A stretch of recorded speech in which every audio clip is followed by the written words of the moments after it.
now in week 9, about 4 weeks to go until our celebration on December 13th. Can you believe we've made it this far? I bet you were slogging through 2 Chronicles wondering if we would ever get to the end of the Old Testament. But you're almost there. And by next week we cross over into the New Testament just in time to prepare for Advent. And even if you've fallen a little bit behind, don't worry. We'll all get there. Just a word of encouragement as you work through the major and some of the minor prophets this week.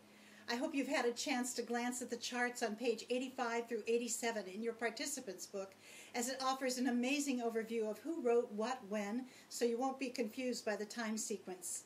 And I'm going to suggest one more thing. When you hear a word of hope or something that points to the coming Savior, Jesus Christ, and His kingdom, write it down in your book.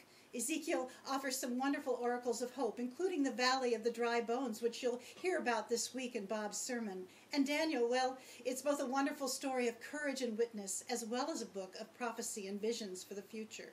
And even though the kingdom they were waiting for would take longer than expected, the people were to live out their faith in the midst of an unbelieving world, trusting in God for deliverance and protection.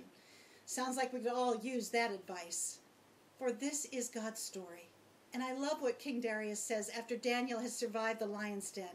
Here's a pagan king declaring the impact God has made on his life. He is the living God, and He endures forever. His kingdom will not be destroyed. His dominion will never end. He rescues and saves. He performs signs and wonders in the heavens and on earth.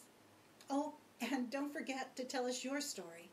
Maybe it's how you shared your assignment with a friend in the workplace, or perhaps a neighbor stopped by and asked what you were reading, or someone in a waiting room asked about the program. Perhaps you know someone who has never read the Bible, and it has made a difference in their life.